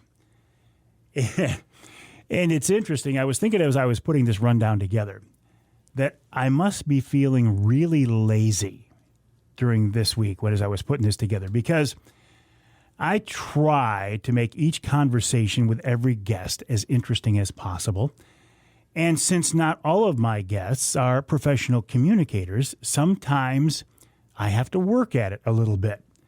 But there are certain people that I know that I don't have to work at it. And Lance Valentine is one of them. So when I put Lance in the 3rd hour of the show, I thought I can ask him a couple of questions, put my feet up on the desk, and sit back and just relax. So when you hear Lance on the show, you know that I might be just taking a little bit easy while at the same time providing you with the best quality programming that I possibly can. Lance Valentine, welcome back. How are you? I'm doing well, my friend. How are you? Well, I'm doing good because I can cruise now in this last hour because I've got you on, Lance. Well, I don't know about that. Well, I do. Hey, listen, I found it interesting. In the first hour of this week's show, I had a protege of yours on the show, Captain John Littlefield. Yeah. What a great guy. And I was thinking, a guy of your stature, a guy who's been around the business as long as you have, Lance, you've affected and impacted a lot of people along the way. Boy, I certainly hope so. I just got back from vacation in Florida, and my wife and I were talking about that and kind of, how the last couple of years have kind of been tough, and we haven't been able to get on the road and see everybody, and kind of how that was a big part of what I did, and kind of some of the things we did through COVID. And she made the comment. She goes, I think you don't realize how many people that somewhere down the road you've actually made a positive impact on. And I sure do hope that's true, because, I work really hard at it. I am very passionate about what I do. I love what I do. I enjoy the people that I meet. And I hope some of that gets through and, at some point has made somebody a better fisherman, or got to the point where they enjoy going out more because they can catch more fish, or maybe they take their kids more, whatever the case may be. But, yeah, I hope that's true, and I appreciate you saying that. I definitely hope that that's true. No, it is, because you've made a positive impact on me. I have learned so much from listening to you, from talking with you, and on those rare occasions we actually get to jump in a boat together, makes it even better. Yeah, we don't do that enough, do we? Well, we don't. But, you got your thing. You're going one direction. I got my thing. Sometimes we're going another direction. So, again, when we do get a chance to get together, like last spring when we got together and fished the Detroit River, Lance, that was a riot. That was fun. That was one of those things. It was really cool that we were able to do it on a Wednesday. You do your Wednesday night live every Wednesday night. It was kind of neat to actually be on that, and you were able to get on the phone, and we actually caught a fish, I think, right on camera and right on cue. Perfect. We caught some nice fish and actually had a chance to get in the boat and talk a little bit. And it's funny, people don't realize as much as a lot of us are together, we just don't get a lot of chance to really just sit down and just talk. And we may see each other at shows or pass each other or be at the same venue, but those things are so busy, and we just don't get a chance to just sit down and just have a good time and get a chance to talk. So it really was. It was really fun to get on the boat with you and just enjoy a great day, great night of fishing. Actually, you'll be able to share that again with your viewers through your Wednesday Night Live. Well, and I've always said one of the best ways to reconnect or connect with people is on the boat, on the water while you're fishing. My dad, who is no longer with us, he was kind of a tough guy. He was a cop for 35 years, so he had this shell around him, right? And you couldn't have these heart-to-heart and warm and fuzzy conversations for the most part until you got on the water and you relaxed and you started fishing. And I had some of my best conversations with him ever while we were fishing. So I know exactly what you're saying. You get out there, people let their guard down, they're having fun, they're enjoying Mother Nature. It's a win-win all the way around. Yeah, and again, that's one of the things I hope that I've been able to do is I know people don't like to take other people fishing if they struggle themselves, right? So I hope that one of the things we've been able to do through Teachin Fishing is get people more comfortable with catching fish. And I always tell people, don't take your friends' fish, take your friends' fishing. And I think that's a lot easier if you have the ability to go out. You're going to catch some fish. You've got a plan. And your neighbor isn't going to be bored, right? You can take them out for a couple hours, they can catch some fish, and we can have a good time. So, I definitely hope that that's something that we have passed on to people, give them the ability to not just catch fish, but like you said, everything that goes. When you look at it, I think it was Henry. I can't remember who it was. I think whoever it was. There was a famous poet that said Henry Thoreau. It takes men a lifetime of fishing to realize that they're not after the fish, or however it goes. And I think that's so important. That fishing is not about, as Jeff Godey says, it's not about dead walleye. And if you make it about dead walleye, or make hunting about dead, he actually said it's not about dead ducks when we were actually in captain's class. And I think that's important. It's not about the end of the day. It's not about the cooler. It's about all the things that happen when you're on the water. And fishing and hunting are two things that are just an amazing thing that allow us to connect not only with nature, but also connect with each other in a way that you just can't do anywhere else. You took your captain's class with Jeff Godey? I did. We took it up at Fish Point Lodge. Doug Deming up there at Fish Point Lodge, and Jeff Godey was working for Doug at the time, and at that year they had to have it to be duck guys. It was the first time they had to have it, so Doug put together a class, and we went up, and I stayed actually at Fish Point Lodge, myself and Jeff Godey. We had like 15 or 16 people in the class, and myself and Jeff and 3 or 4 other guys. Craig McPhee, I don't know if you know Craig McPhee or not, but we stayed right there at the lodge for so we got in there Friday. We got in Thursday night. We started class on Friday and didn't leave. And I really didn't go outside. It was in the middle of February and it was a freezing cold winter. I didn't go outside until the following Monday. So, it was Friday through Friday, Saturday, Sunday. We had our test on Monday and finally went back outside. But it was really cool. We had you took your class. We had a chance to sit every night. Our instructor actually stayed right there at the lodge with us. So we had a chance to have a few adult pops and sit and actually get a chance to really study the stuff we didn't know in a non-competitive and a non-stressful environment, right? So we really got a chance to be immersed in the fishing in the charter captain class. And honestly, it's one of my best memories ever of fishing was just the time, that week and a half we had of everybody up there at the lodge. Freezing cold, the heat went out. We had to keep we had to keep the fire going. That was my job, was to keep the fire going. And we did it right there in Doug's lodge, and we just had a great time. But yeah, Jeff was part of that. That's neat. That's neat. Met Jeff. So yeah, it's kind of cool. You brought up an interesting point a couple of minutes ago, too, about if you are confident in your ability to catch fish, it can make your time on the water when you share that experience with others even better. Now, as a charter captain, as a working captain, you have to deal with that all the time. Lance, I don't take people on paid trips, but I do take a lot of people out fishing. And I'll be honest with you, even though I'm not taking any money from them, every time I take people out, I feel the pressure of wanting to catch them fish. And I can't imagine how you guys do this on a daily basis, the pressure that it must put on you. Yeah, it's definitely, and people expect weird things from captains, right? They think we can make them bite when the weather's bad. They think we can make them bite when there's no fish. People expect more from a captain than a captain can usually provide, and that's when you run into trouble. Is people's expectations sometimes is way too big for what a captain can do. Look, we are on fish. We do have a network. We are on the water every day. But, there's just sometimes that we just can't make it work. And that's when you count on crappy jokes, bad stories, all that stuff that goes with fishing, right? And you just try to educate. And one of the things that I focus on is, especially if I know we're going to have a tough day, is I instantly get people involved, right? Hey, do you have a sonar unit? Yep. Do you have side scan? I don't know how to use it. Well, come back here and let me show you how to use the side scan. Do you have a boat? Yep. How do you have it set up for trolling? We talk about how the rod holders are set up. And do you calibrate your line counters? Hey, do you ever tune the crankbait? So as I know a day is going to be tough for fishing, I try to give them value and really, really, really focus. We're always education focused, but I really kind of bring that to the forefront if I know it's going to be a tough day on the water. And that way they can leave the boat and go, man, at least I got some things I can take back to my boat and be a better angler. So that's all part of it, right? The days that you see of everybody catching fish and everybody's great, and we catch all these limits, those are very, few and far between for charter captains. It's a high percentage of the time, but there's that 20% of the time when things are tough, and there's that 5% of the time when things are just awful, when 2 or 3 fish is going to be good.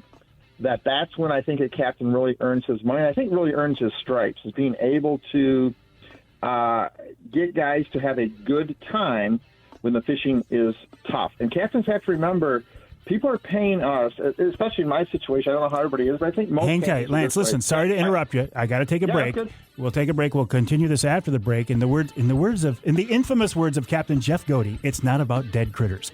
We'll talk more with Captain Lance Valentine of Teachin Fishin, teachinfishin.com after the break right here on Outdoor Magazine.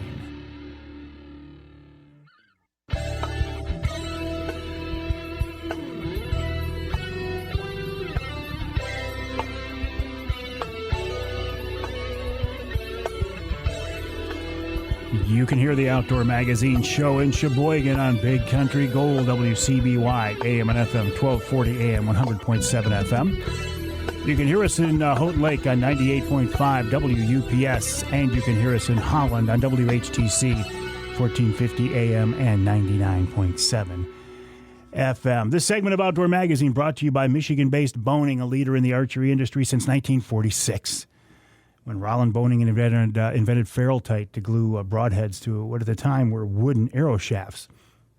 These days, Boning continues to innovate, come up with new products, new designs, new manufacturing processes to help out target archers and bow hunters. If you are an archer, I would suspect you are using Boning products. If not, you should take a look at them. Check them out online at boning.com, BOHNING.com, boning.com.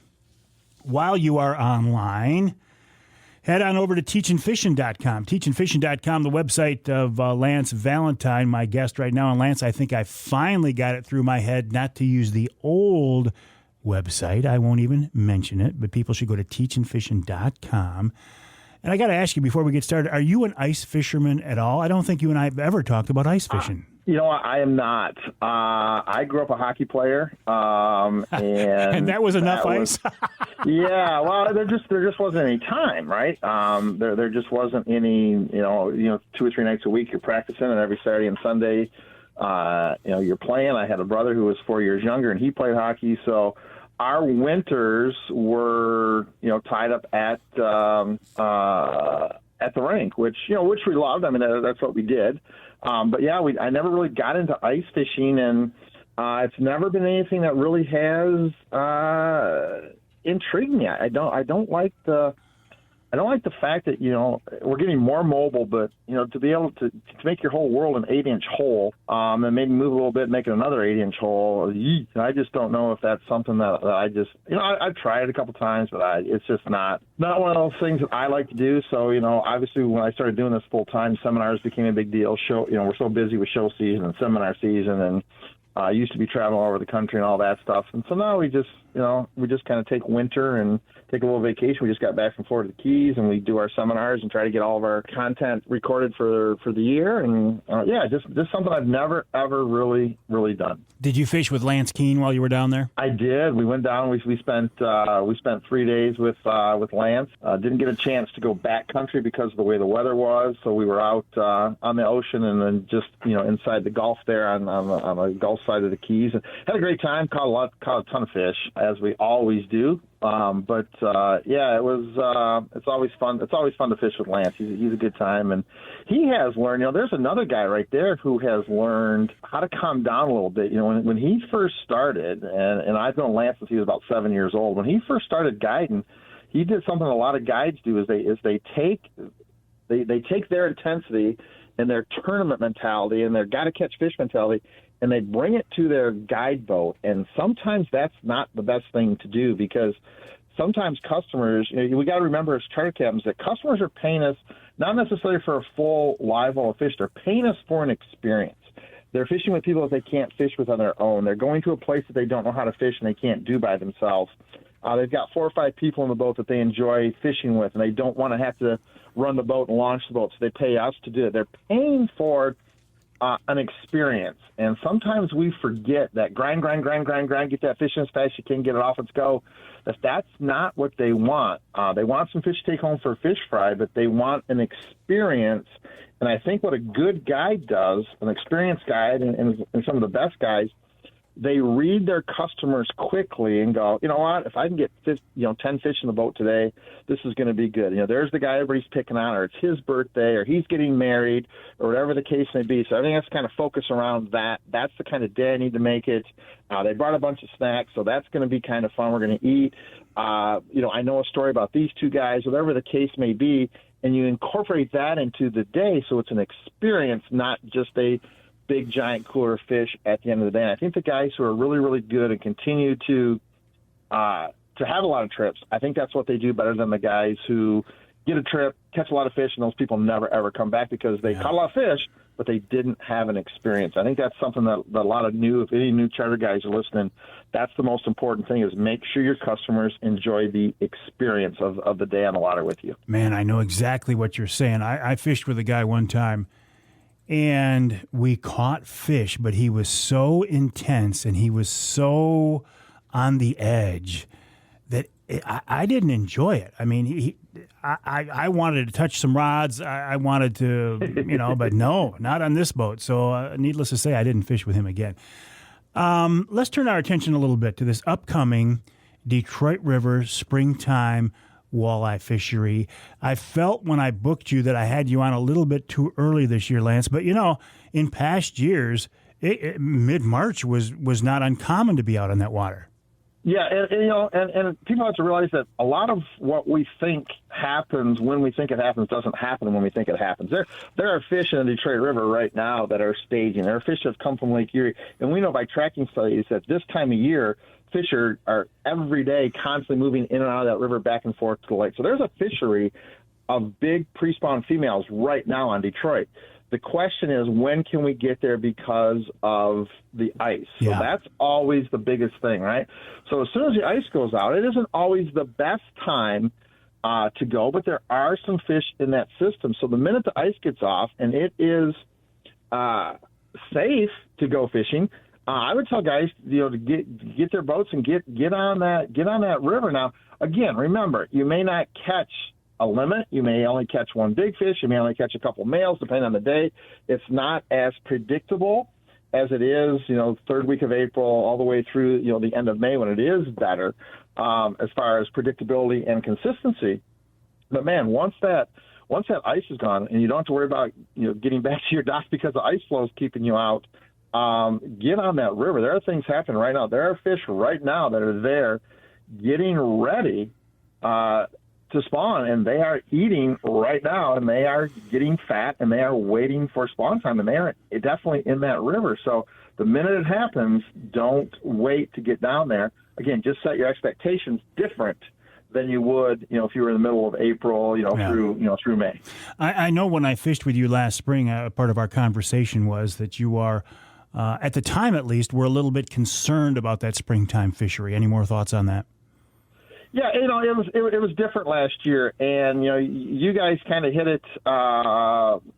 We actually had a good night the night you were with us, and it was kind of we were right in the process right then of transitioning from what we normally do to what we ended up doing last year. So we had to do a few things different. We had to change the way we fished.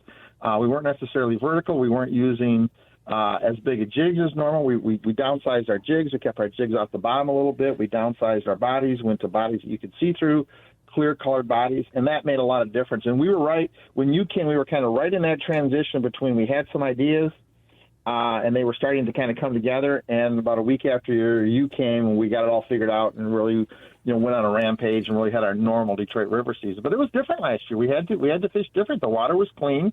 The water was very clear. We couldn't go to the Canadian side where traditionally there is a little bit dirtier water.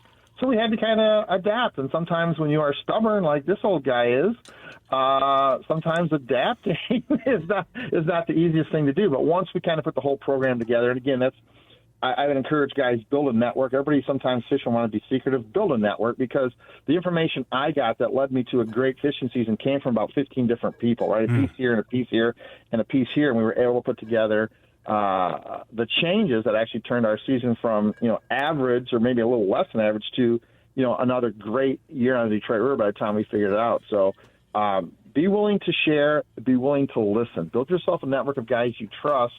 And those little pieces of information, 3 or 4, 5, 6 nuggets, sometimes add up to a whole bunch of good stuff. What are your thoughts on the proposal to open the lower Saginaw River to springtime walleye fishing? In the past, it had been considered a spawning closure. Now, for some reason, that's changed. Yeah, so I got to be part of that conversation with the National Resources Committee and the Fisheries Committee, and I got to be part of that Zoom meeting, and they sent me some information, and I want people to understand that the minute that the science says we should do something different, I'm going to be the first guy to do it, right? But what the information they gave me, we are at historically high walleye population on Saginaw Bay. Historically high. We've never had more walleyes in the system than ever. We've never had a better distribution of year classes than we do now on Saginaw Bay. We've got fish from 3 inches to, look at the fish are catching ice fishing, 10, 12, 14 pounds on Saginaw Bay. We've never had a better distribution of size on Saginaw Bay. Taking a dam out of Midland a couple of years ago, the dam destruction we had a couple of years ago has completely changed the river. So we have a higher percentage, actually more than 50% of the fish now spawn in the lake as opposed to the river. So the river is not as important for spawning as it used to be. And remember, the part of the river they're going to open up, Rust Avenue to the mouth of the lake, that is not a spawning area. Now, fish spawn there, yes, but the major spawning habitat in the Saginaw River happens from Rust Avenue upstream. It happens in the Tittabawassee, happens in the Shiawassee, happens in the Cass, happens in the Flint. That's where 85% of the river spawning happens, and that is still closed. So the part of the river they're talking about opening, there isn't enough spawning fish there to make a difference. There's more fish laying eggs and being reproductive and being viable on the lake than ever. We have the highest walleye population we've ever had and the biggest distribution of size we've ever had. I say open it up. Let's get people fishing. If we can get more people out and, if we get an early spring, 14, 15, 16-foot boats on that river that enjoy that fishing, let's get them out there. Let's enjoy the resource we have. And the thing I liked about this is I asked them, is this a permanent thing or how fast can we shut this off? And their answer was it'll be reviewed every year when they do the netting surveys to determine if we're going to have it the next year. So it's an on-off thing, which I love because now we can adjust. If the science says, no, we shouldn't do this, you know what, we can get rid of that open season. That doesn't happen this year. So I'm all for it with the data I have right now. I would love to see it because, again, more people fishing, more people enjoying it, hopefully taking more people fishing because the fishing is good. Anything that gets more people on the water and gets more people buying fishing licenses and gets more people excited, I am all for that. Lance, can I offer you the coveted third segment? You know that you can. Often, see, I told you, I'm in a lazy mood. When I put Lance in this third hour, it means that I'm just going to sit back, put my feet up, especially when I go to the coveted third. Lance Valentine of Teachin Fishin, teachinfishin.com. We'll take a break here in the Outdoor Magazine Show. When we come back, we'll wrap up our conversation with Lance and work our way towards talking with wild game chef Dave Minar. That's still to come this week right here on Outdoor Magazine.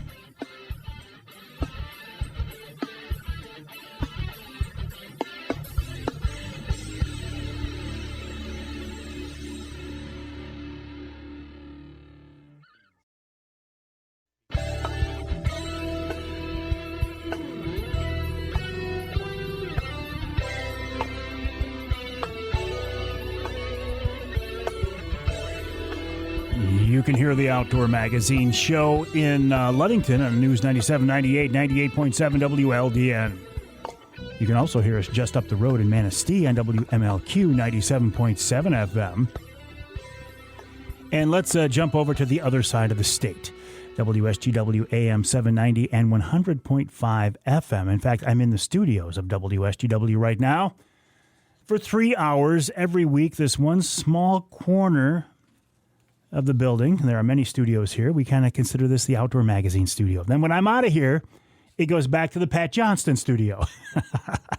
Pat's in here with me. Pat, appreciate you doing a great job as always.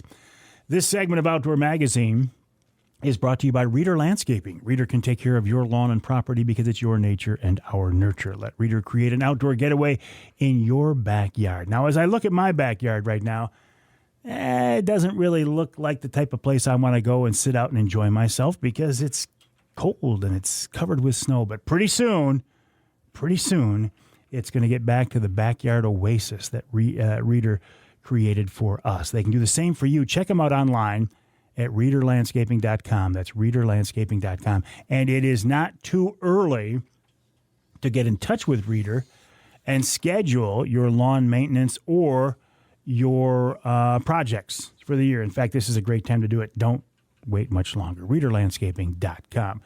While you're online, please check out my website, MikeAveryOutdoors.com. Then jump on over to TeachinFishin.com.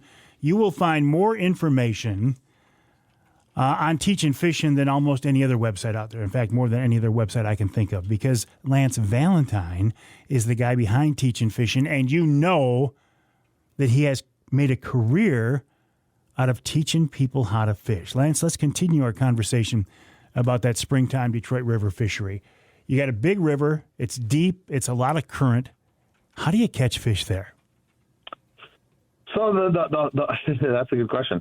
The whole thing about Detroit River, and one of the things that we try to do is get people to understand how fish move. Look, fish have to do certain things, right? They have to follow certain migration patterns. There are reasons that fish come in. When you look at the bottom of the Detroit River, and it's funny you say that because as guys are listening, this is going to be Saturday. We are actually doing a Detroit River workshop on our Teachin Fishin website. It's a pay-for workshop, and all the spots are full. But we're doing a 5-hour workshop on the Detroit River, and we're not necessarily covering go to this spot, go to that spot, go to that spot. Alicia Kaur's on with us talking about the science of this. Mark Panazak is on this, talking about some of the things that he does a little different than I do. But we talk about how fish move in the Detroit River.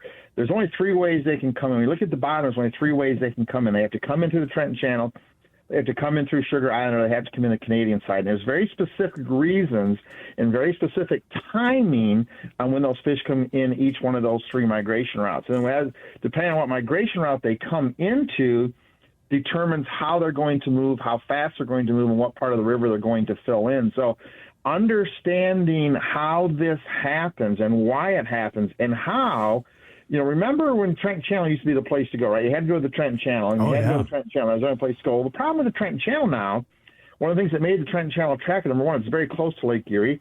And the problem with that is fish come in, they would spawn and they'd leave. So you'd hear 2 days, guys catching fish and having a great time. Then they go 5 days, there'd be no report. Then all of a sudden 2 days of great fishing because the fish don't stay in Trenton. They come, they do their thing, and they get back to the lake. What made that attractive was the warm water that was coming from the Edison plant through the discharge. So imagine 20 years ago, the fish in Lake Erie, we've got 20 inches of ice and 3 feet of snow, and basically the food chain shuts down because there is no sunlight penetration on Lake Erie with all of that cover. So now the fish feel that warm water coming from Detroit, and they're like, man, I got to get there. So all these fish come up to Trenton, and then some will trickle up the river. Well, now we're getting 15 inches of ice maybe on Lake Erie and a foot of snow, and we have enough sunlight penetration during the winter that the food chain never, ever, ever shuts down on Erie. So there's constantly plankton being produced and small bait fish being produced, and the walleyes can stay there. Now we have no warm water coming from Detroit, so that whole Trenton corridor, which filled in that certain part of the river, doesn't exist anymore. It's there because it is a natural migration route, but it's not the migration route it used to be. So more fish are coming up through Sugar Island, where you and I fished when we were together, up through that migration route, and more fish are coming up through the Canadian side. They come later because that Canadian side is deeper and colder, and they fill in a different part of the river. So understanding the original migration into the river and how that migration route dictates how the fish are going to move is a huge part of catching fish. Understanding what conditions, natural conditions they need. How are fish moving as they move? What are they following, right? The colder the water is, the closer they're going to be to the bottom of the drop-off. They like extremely steep drop-offs as they're moving up and down that river. As they get closer to spawn, they're going to spread out on these drop-offs that are closer to spawning flats. So we're looking for shallow water that extends further out into the river but still close to steep drop-off. There's a definite shift in location. After these fish spawn, they're looking for flats so they can actually spend a lot of time in one depth of water and feed. And then when they move up and down the river after they have spawned, they use the top edge of these breaks. So if you know all this, you put all this together, it's very easy to find the spots that are going to be good based on the weather, the water temperature, the conditions, the length of day we have, the moon phase. All of that goes into determining where these fish are in their process of pre-spawn, spawn, post-spawn, and by knowing how they move up and down the river and what they need at certain times of year, we can ambush these fish very, very, very easily. And Detroit River is pretty simple. Once we find these fish, Lance, you make my brain hurt every time I try to follow what you're saying and take it all in. But you're one of my favorite guests, and you make it easy for me, and you're always welcome on my show, my friend. I appreciate the phone call. It's always good talking to you. Lance Valentine of Teachin Fishin, teachinfishin.com. We'll take a break. When we come back, we'll wrap it all up with wild game chef Dave Minar right here on Outdoor Magazine.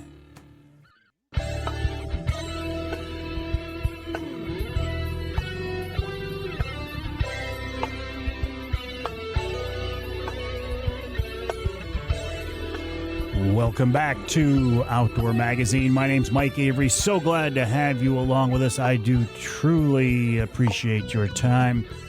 A lot of different things you could be watching these days or listening to these days or social media and all that stuff. And the fact that you're hearing my voice right now, either the broadcast version of the show or the podcast, I really appreciate it. Thank you very much. I really mean that.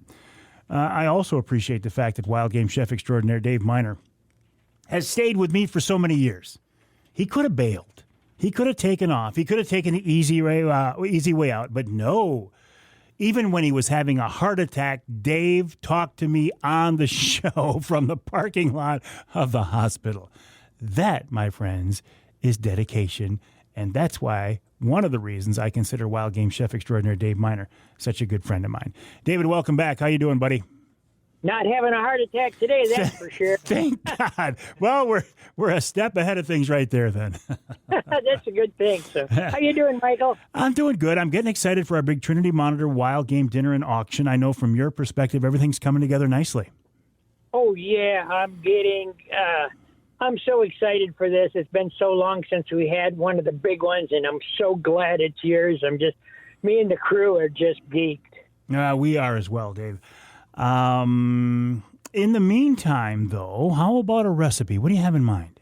Well, right now in the Saginaw River, and I'm sure in other rivers, there's thousands and thousands of them barely legal small walleyes, like plate-sized walleyes, To me, those are the very best flavor of all. I mean, I just as soon eat them, throw back the bigger ones, because they got the best flavor. They're as good as perch to me.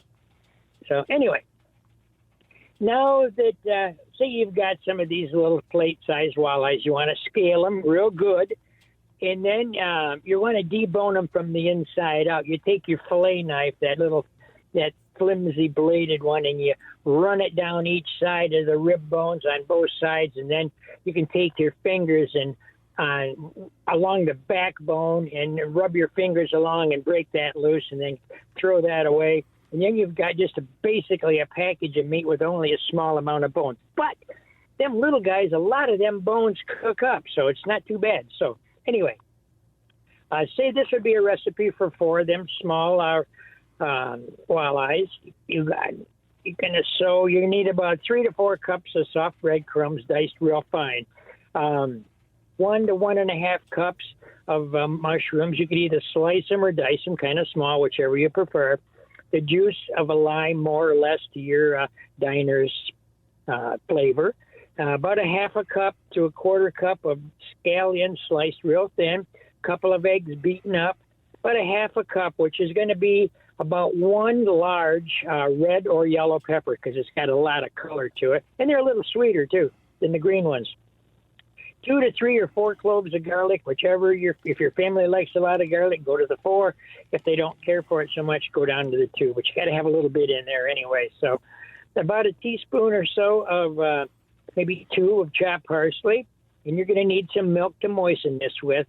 I like to use basil. To me, this is the optimum way to flavor this. It's kind of a little sweet to go along with them small walleyes. So you're going to need about 10 to 12 basil leaves, or if you don't find them, use about 1/2 teaspoon of dry. Some olive oil, flour, and salt and pepper to taste.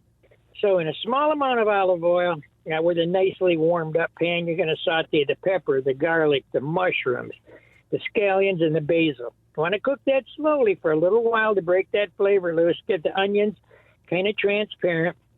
Add this to your breadcrumb or your bread dices, and then squeeze in the lime, add the eggs, and then mix it up very well. If it's a little dry, you have to have some moisture to it, and if you don't, it's just going to be real crumbly, even though the eggs are going to try to help hold it together. So stuff the fish nicely from the head down to the tail, dredge them in flour, and in a real nice hot pan with a small amount of oil, brown them on both sides. Take them fish when you're all done and put them on a baking sheet. You could lightly tint them with aluminum foil so that they'll help cook it a little bit in 350-degree oven for about 20 minutes or so. You can lift that top fillet of the fish and look inside, and if the fish is kind of opaque and not transparent anymore, then it's pretty well done. You want to get it to about 180 degrees if you have a thermometer. While that fish is in the oven, take a cup of whatever kind of dry wine you're going to be, if you're having a dinner with some wine, use whatever you're going to be drinking, about a cup, between 1/4 and 1/2 stick of butter, a little bit of parsley chopped, the juice of a lime, cook that down so it's nice, thick, and creamy. So, and what you're going to do when you're doing that, you could use the same pan. If you have any of the bits of the stuffing in the pan, you could leave that in, and then you're going to strain it, on the plate, set the fish on top, and sprinkle a little parsley on top. If you so like, you could put some almonds on top to embellish it a little bit. It's an elegant dish, and it takes so little time and so little energy, not much more than just filleting the fish. And I'll tell you what, you're going to impress your diners like nobody's business. Wild game chef extraordinaire Dave Minar, an outstanding wild game chef and a guy who has a great sense of timing as well. All right, David, I appreciate you joining us. I appreciate you, my friends, listening to the show. Check out the website, MikeAveryOutdoors.com. My social media posts, I'm fairly active on social media. Sometimes I love it, sometimes I hate it, but I'm there. And, of course, the email address, mike@mikeaveryoutdoors.com. Reach out to me with your questions, your comments, your criticisms, your story ideas, and your Ask Avery questions as well. And we'll talk to you next time right here on Outdoor Magazine.